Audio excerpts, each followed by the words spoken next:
ওমানের ভিসা পরিস্থিতি নিয়ে বর্তমানে দুটি ভিন্ন চিত্র দেখা যাচ্ছে।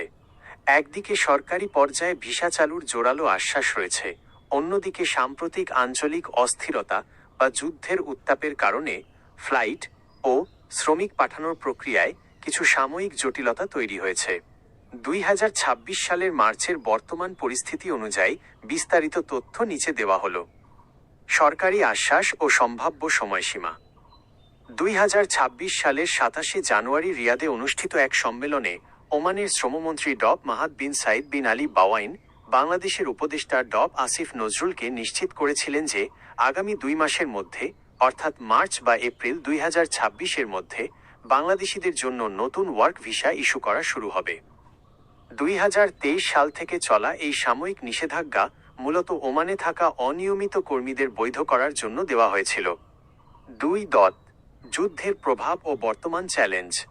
ফেব্রুয়ারি 2026-এর শেষ দিকে মধ্যপ্রাচ্যে শুরু হওয়া আঞ্চলিক সংঘাতের, বিশেষ করে ইরান ও মার্কিন ইসরায়েল উত্তেজনা কারণে কিছু নতুন সংকট দেখা দিয়েছে। ফ্লাইট চলাচল। 4 মার্চ 2026-এর খবর অনুযায়ী যুদ্ধের পরিস্থিতির কারণে মধ্যপ্রাচ্যের অনেক দেশে বিমান চলাচল সাময়িকভাবে বিঘ্নিত হয়েছে।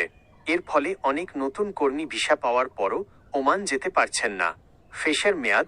অনেক কর্মীর এন্ট্রি ভিসার মেয়াদ শেষ হয়ে যাওয়ার উপক্রম হয়েছে, তবে কাতার সহ কিছু দেশ ভিসার মেয়াদ বাড়িয়েছে। ওমান থেকেও একই ধরনের পদক্ষেপ আশা করা হচ্ছে। 3. কাদের জন্য ভিসা আগে খুলবে? ওমান সরকার এখন দক্ষ জনবলকে বেশি গুরুত্ব দিচ্ছে।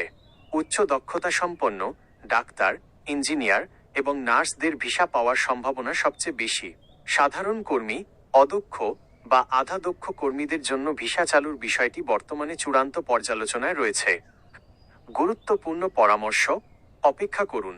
যেহেতু মার্চ এপ্রিলের মধ্যে ভিসা চালুর সম্ভাবনা আছে, তাই এখনই কোনো ব্যক্তিগত দালালকে টাকা দেবেন না। অফিসিয়াল ঘোষণা না আসা পর্যন্ত সতর্ক থাকুন। দক্ষতা অর্জন। ওমান সরকার এখন থেকে কর্মী নেওয়ার আগে স্কিল ভেরিফিকেশন বা দক্ষতা যাচাইয়ের ওপর জোর দিচ্ছে। তাই আপনার কাজের ক্ষেত্রে প্রয়োজনীয় সনদ ও ভাষা জ্ঞান ঝালিয়ে নিন। Passport check. আপনার পাসপোর্টের মেয়াদ কমপক্ষে 1 বছর আছে কি না তা নিশ্চিত করুন। আপনি কি বিশেষ কোনো কাজের, যেমন কনস্ট্রাকশন, ড্রাইভিং বা ক্লিনিং, ভিসা সম্পর্কে জানতে আগ্রহী? জানালে আমি সেই খাতের বর্তমান চাহিদা সম্পর্কে তথ্য দিতে পারি।